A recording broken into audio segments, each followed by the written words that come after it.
अस्सलाम वालेकुम, welcome back to my YouTube channel. उम्मीद है आप सब खैरियत होंगे। आज हम करेंगे क्लास 9 एक्सरसाइज 1.2। तो 1.2 को समझने से पहले हमारे पास कुछ डेफिनेशन है। पहले हमने मैट्रिक्स के बारे में जो है पिछले लेक्चर में हमने देखा था तो मैट्रिक्स क्या होता है, ठीक है। तो मैट्रिक्स की हमने थोड़ी सी डेफिनेशन, इक्वल मैट्रिक्स पढ़ा था, फिर उसके बाद ऑर्डर ऑफ द मैट्रिक्स। तो आज हम मैट्रिक्स की जो है टाइप्स पढ़ेंगे। तो सबसे पहले हमारे पास जो पहली टाइप आ जाती है वो है रो मैट्रिक्स, ठीक है। A matrix which has only one row it is called row matrix. तो ऐसा मैट्रिक्स जिसकी एक ही रो होगी, जैसे मेरे पास एग्जांपल के तौर पे 5 2 1 ये हमारे पास एक मैट्रिक्स है। तो उसमें अगर देखें तो हमारे पास सिर्फ एक ही रो है, जबकि कॉलम कितने हैं, 3 हैं। तो उसका ऑर्डर देखेंगे तो 1/3 का है, सही है।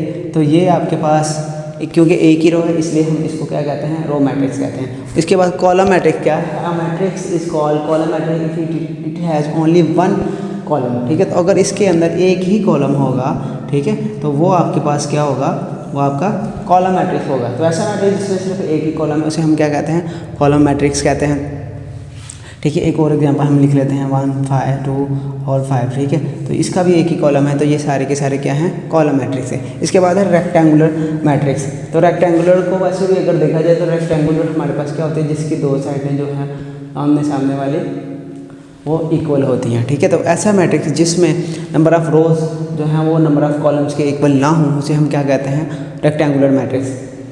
तो ये आपके पास एक मैट्रिक्स है जिसमें हमारे पास कितनी, 2 रोज हैं और 3 कॉलम्स हैं, ठीक है। तो अगर ऐसा मैट्रिक्स जिसमें number of columns not equal to number of rows तो उसे हम रेक्टेंगुलर मैट्रिक्स कहते हैं। तो इसमें नंबर ऑफ़ कॉलम्स और नंबर ऑफ़ रोज इक्वल नहीं है, तो इसलिए ये रेक्टेंगुलर मैट्रिक्स है। तो इसके बाद इसी के ऑपोजिट है हमारे पास स्क्वायर मैट्रिक्स। तो ऐसा मैट्रिक्स जिसमें नंबर ऑफ़ रोज और नंबर ऑफ़ कॉलम्स जो हैं वो बराबर होंगे तो उसे आप क्या कहेंगे, स्क्वायर मैट्रिक्स कहेंगे, ठीक है। तो स्क्वायर मैट्रिक्स में देखने में भी हमें एक स्क्वायर टाइप ही लगता है। तो ऐसा मैट्रिक्स जिसमें number of rows is equal to number of column जिसे हम स्क्वायर मैट्रिक्स कहते हैं, ठीक है। उसके बाद है नल R0 मैट्रिक्स। तो नल R0 मैट्रिक्स जो है वो हमारे पास क्या है, ऐसा मैट्रिक्स जिसकी जो एंट्रीज हैं वो सारी के सारी जीरो हों, ठीक है। तो उसे हम क्या कहते हैं, नल R0 मैट्रिक्स कहते हैं, सही है। तो इसके बाद लास्ट वाली जो इसकी टाइप है वो है ट्रांसपोज ऑफ मैट्रिक्स।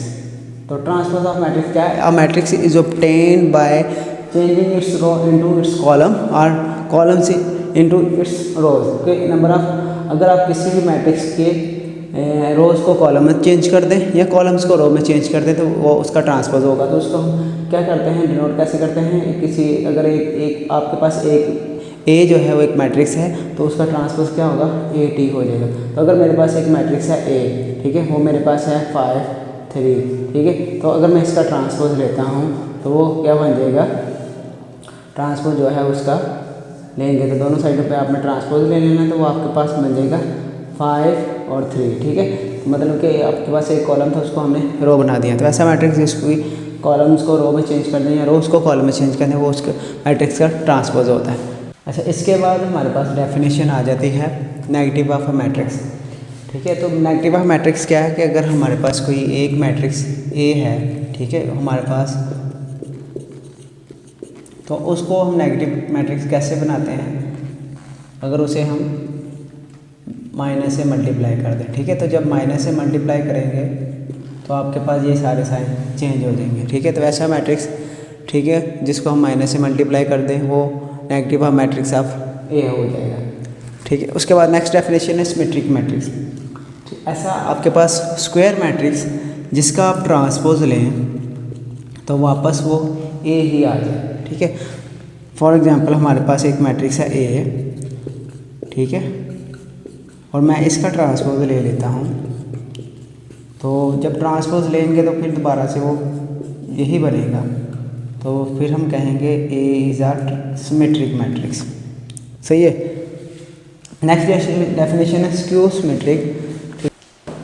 ऐसा मैट्रिक्स जिसका अगर ट्रांसपोज लें तो उसके माइनस में आ जाए उसे आप क्या कहते हैं, स्क्यू सिमेट्रिक कहते हैं, ठीक है। नेक्स्ट आपके पास है डायगोनल मैट्रिक्स। तो डायगोनल मैट्रिक्स ऐसा स्क्वायर मैट्रिक्स जिसका जो डायगोनल एंट्रीज है वो एटलीस्ट 1 एंट्री जो है वो नॉन ज़ीरो हो, ठीक है। बाकी जो है सारी 1 एंट्री नॉन ज़ीरो हो तो नॉन डायगोनल एंट्रीज मतलब कि ये आपके पास अगर डायगोनल है, ठीक है, तो ये आपके पास एक नॉन ज़ीरो होनी चाहिए एंट्रीज, बाकी जो है दूसरा नॉन डायगोनल एंट्रीज जो है वो ज़ीरो होनी चाहिए। तो ये नॉन डायगोनल है और ये डायगोनल, ठीक है। तो डायगोनल में आपके पास एटलीस्ट वन एंट्री जो है वो आपके पास क्या होनी चाहिए, नॉन ज़ीरो होनी चाहिए, तो इसको आप डायगोनल मैट्रिक्स कहते हैं। तो उसके बाद स्केलर मैट्रिक्स, स्केलर ऐसा डायगोनल मैट्रिक्स, ठीक है ना। अब डायगोनल मैट्रिक्स बोल रहे तो डायगोनल से मुराद है कि सिर्फ आपकी ये जो डायगोनल एंट्रीज है उसकी हम बात करें, बाकी तो नॉन ज़ीरो होगी। ऐसा डायगोनल मैट्रिक्स जिसमें आपके पास जो डायगोनल एंट्रीज है वो सेम हो, तो उसे हम क्या कहते हैं, स्केलर मैट्रिक्स, ठीक है। जैसे हमारे पास ये आ जाता है और डायगोनल मैट्रिक्स जो एंट्रीज हैं वो क्या है, सेम है, तो उसे आपने क्या कहा, स्केलर मैट्रिक्स कहा। इसके बाद आइडेंटिटी मैट्रिक्स, ऐसा डायगोनल मैट्रिक्स जिसमें जो आपकी डायगोनल एंट्रीज हैं वो 1 1 हो, बाकी की सारी ज़ीरो हों, तो उसे आप क्या कहते हैं, उसे हम आइडेंटिटी मैट्रिक्स, यहाँ पे यूनिट मैट्रिक्स भी कहते हैं, ठीक है। तो ये हमारी डेफिनेशन थी। इसके बाद हम एक्सरसाइज 1.2 की तरफ चलते हैं। अच्छा जी, क्वेश्चन नंबर 1 है जिसमें हमने फाइंड करना है, जो भी हमने डेफिनेशन पढ़ी है उसके अकॉर्डिंग आइडेंटिफाई करने के ये कौन से मैट्रिक्स है। तो सबसे पहले ए वाला जो मैट्रिक्स है तो इसकी सारी आइडेंटिटीज जीरो हैं, तो हमने डेफिनेशन में पढ़ा था जिसके सारी आइडेंटिटीज जीरो हों उसे हम क्या कहते हैं, जीरो मैट्रिक्स कहते हैं या फिर नल मैट्रिक्स कहते हैं, ठीक है। फिर उसके बाद बी वाले में देखें तो ये सिर्फ आपके पास सिर्फ एक ही रो है, तो इस वजह से इसका नाम क्या हो जाएगा, ये होगा रो मैट्रिक्स, ठीक है। और सी में क्योंकि एक ही कॉलम है, इसको इसी वजह से हम क्या कहेंगे, कॉलम मैट्रिक्स कहेंगे, ठीक है। डी वाले में देखें तो आपके पास डायगोनल मैट्रिक्स है, ठीक है। डायगोनल कौन सा डायगोनल है इसमें, ये आपके पास डायगोनल पे 1 1 है, तो ऐसे मैट्रिक्स को हम क्या कहते हैं, आइडेंटिटी मैट्रिक्स कहते हैं। आइडेंटिटी मैट्रिक्स यहाँ पे यूनिट मैट्रिक्स। इसके बाद इसकी भी एंट्री सारी जीरो है, तो इसलिए इसे जीरो मैट्रिक्स कहेंगे। और यहाँ पे एक ही कॉलम है, तो इसलिए इसको कॉलम मैट्रिक्स कहेंगे। इसके बाद क्वेश्चन नंबर 2 है। क्वेश्चन नंबर 2 में भी आपने इसी तरह ही वेरीफाई करने हैं कि ये कौन सा मैट्रिक्स है। तो यहाँ पे ये अगर देखा जाए तो यहाँ पे हमारे पास 2 रो है और 3 कॉलम है, तो इस मैट्रिक्स की number of rows not equal to number of column, इसलिए इसको हम कहेंगे रेक्टेंगुलर मैट्रिक्स।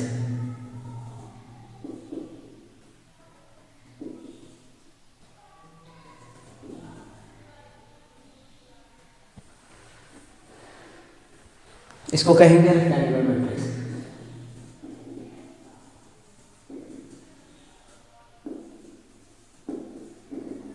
और ये क्या है, ये कॉलम मैट्रिक्स है।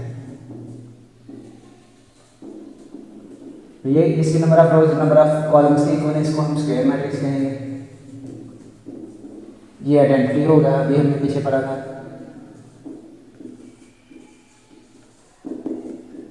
ठीक है। और ये कौन सा होगा, number of rows not equal to number of columns, तो इसलिए इसे रेक्टेंगुलर,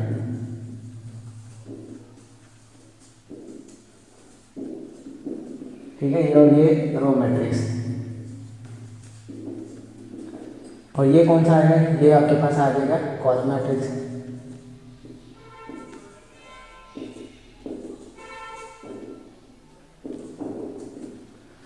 इसके बाद ये हमारे पास number of rows is equal to number of column, तो ये आ जाएगा स्क्वायर मैट्रिक्स। और ये वाला मैट्रिक्स जिसमें सारी की सारी एंट्री जीरो है, इसको हम जीरो मैट्रिक्स कह देंगे, ठीक है। इसके बाद क्वेश्चन नंबर 3 आ जाता है जिसमें ये इसको भी आइडेंटिफाई करना है। तो ऐसा डायगोनल जिसके डायगोनल की जो एंट्रीज हैं वो सेम हो, तो हम उन्हें कहते हैं स्केलर, ठीक है। तो ये स्केलर मैट्रिक्स होगा, ठीक है। और यहाँ पे अब डायगोनल तो है लेकिन सेम नहीं है, तो इसलिए इसको डायगोनल मैट्रिक्स कहेंगे। और ये आइडेंटिटी, ठीक है। और ये भी ये है डायगोनल, ठीक है। एक नॉन जीरो डायगोनल मैट्रिक्स में एक नॉन जीरो, तो इसलिए हम इसे डायगोनल कहेंगे। उसके बाद यहाँ पे देखें तो ये आपके पास 5 - 3 2 है, 1 + 1 2 है, तो ये क्या हो जाएगा, स्केलर हो जाएगा, सही होगा। तो पहले नंबर पे ए है, ए क्या है, 1 0 -1, ठीक है। तो इसका नेगेटिव फाइंड करना है। तो नेगेटिव के डेफिनेशन में हमें पढ़ा था कि हमें इनके साथ माइनस लगा देना है। तो आपके पास minus A is equal to क्या बन जाएगा, -1 0 1, ठीक है। तो मीन्स कि आपने सिर्फ साइन चेंज करने हैं। अगर तो आपके पास प्लस के हैं तो उनके साथ माइनस लगा देना है, माइनस है तो वो प्लस का हो जाएगा। जीरो के साथ कोई साइन नहीं आता तो जीरो के साथ आपने कुछ नहीं लगाना, ठीक है। इसके बाद हमारे पास दूसरा पार्ट है, ठीक है, बी आ जाता है t3 -1 2 1, ठीक। और इसको हमने नेगेटिव बनाना है। तो नेगेटिव इसका क्या आएगा, -b, ठीक है। तो -b क्या आएगा, -3 1 -2 -1। तो ये आपका आ गया b वाला। इसी तरह हमने c का नेगेटिव मैट्रिक्स लिखना है। तो c आपके पास है 2 6 3 2, और इसका नेगेटिव मैट्रिक्स क्या आएगा, -c -2 -6 -3 और -2, सही है। तो ये इनके नेगेटिव मैट्रिक्स आ गए। इसी तरह इसके बाद डी और ई का भी आपने लिख लेना है। क्वेश्चन नंबर 5 हम लिखते हैं। क्वेश्चन नंबर 5 में फाइंड ट्रांसपोज। तो फाइंड हमने करना है ट्रांसपोज ऑफ ईच मैट्रिक्स, ठीक है। जो भी आपके पास नीचे दिए गए हैं ना मैट्रिक्स, उनका हमने ट्रांसपोज लेना है। तो सबसे पहले ए है, ठीक है। तो ए का हमने ट्रांसपोज फाइंड करना है। ए आपके पास है 0 1 -2, ठीक है। तो इसका ट्रांसपोज क्या आएगा, A transpose is equal to 0 1 -2 transpose. तो A transpose is equal to, column है उसको हम रो बना देंगे 0 1 -2, ठीक है। तो ट्रांसपोज हम कैसे लेते हैं, रो को कॉलम में और कॉलम को रो में चेंज कर देते हैं। इसका दूसरा जो पार्ट है वो है बी। तो बी आपके पास लिखा हुआ है 5 1 -6, और इसका ट्रांसपोज क्या आएगा, 5 1 -6 ट्रांसपोज। तो ट्रांसपोज लेंगे तो आपके पास आ जाएगा 5 1 -6, सही है। तो ये आपके पास ट्रांसपोज आ जाएगा। एक और मैं इसका आपको कर देता हूँ ई वाला पार्ट। ई हमारे पास है 2 3 -4 और 5, सही है। तो इसका ट्रांसपोज आएगा ई ट्रांसपोज 2 3 -4 5। इसका ट्रांसपोज क्या आ जाएगा, 2 3 और -4 और 5, सही। इस रो को आपने कॉलम बना दिया, इस रो को भी आपने कॉलम बना दें। तो जो रो कॉलम है उनको रो या रो को कॉलम बना दें तो वो आपका ट्रांसपोज आ जाता है। बाकी ये आपने खुद ही कर लेने हैं। इसके बाद हम क्वेश्चन नंबर 6 की तरफ चलते हैं। वेरीफाई करना है, ठीक है। पहला पार्ट है A transpose is equal to A, ठीक है। और सेकंड है B transpose is equal to B. तो पहले वाला पार्ट अगर हम करें तो यहाँ पे है A transpose is equal to A, कि ए का ट्रांसपोज ले फिर ट्रांसपोज लें तो उसका आंसर ए ही आना चाहिए, ठीक है। तो यहाँ से हम लेफ्ट हैंड साइड लेते हैं, वो क्या है आपके पास ए ट्रांसपोज और इसका ट्रांसपोज। तो सबसे पहले तो हम क्या करेंगे, इसमें से ए ट्रांसपोज जो है ले लेंगे, ठीक है। तो ए ट्रांसपोज ए वाला मैट्रिक्स देख लें। तो ए वाला मैट्रिक्स क्या है 1 2 0 1, इसके ऊपर लेंगे ट्रांसपोज, ठीक है। तो जब ट्रांसपोज लेंगे तो क्या बन जाएगी, रो कॉलम बन जाएगा, ठीक है। तो 1 2 और दूसरी रो भी वो भी हमारे पास कॉलम आ जाएगा, ठीक है। तो दोबारा से, क्योंकि हमें क्या रिक्वायर्ड है, ए ट्रांसपोज का ट्रांसपोज लेना, तो हम दोबारा से अगेन ट्रांसपोज लेंगे 1 0 2 1 का, ठीक है। तो ये आपके पास क्या बनेगा, A transpose is equal to 1 0 को हमने बना दिया कॉलम, 2 1 को भी हमने बना दिया कॉलम, ठीक है। तो अगर देखें ये जो आपके पास फाइनल आंसर आया ये तो ए ही आया ना, तो हम लिखेंगे A transpose is equal to A, ठीक है। तो लेफ्ट हैंड साइड जो है वो आ जाएगी राइट हैंड साइड के इक्वल। तो यही हमने वेरीफाई करना था। दूसरा पार्ट इसी तरह हमारे पास आ जाता है, वो है B transpose is equal to B. तो लेफ्ट हैंड साइड इसमें भी हमारे पास है बी ट्रांसपोज। तो सबसे पहले हम बी का ट्रांसपोज लेंगे। बी हमारे पास है 1 1 2 0, ठीक है। ट्रांसपोज लिया तो बी का ट्रांसपोज क्या आ जाएगा 1 1 2 0, ठीक है। अगेन ट्रांसपोज लेंगे तो दोबारा से ट्रांसपोज लेने से 1 2 1 0 तो आपके पास फाइनल आंसर जो है 1 2 ठीक है 1 0 आ जाएगा। तो देखा जाए तो ये दोबारा से बी ही बन जाता है, तो हम यहाँ पे लिख लेंगे बी। ठीक है, तो ये हमारे पास वेरीफाई हो गया। इसी के साथ हमारी जो है आज की एक्सरसाइज ख़त्म हो गई। इंशाल्लाह अगली वीडियो में मिलेंगे, तब तक की इजाज़त दीजिए। अल्लाह हाफ़िज़।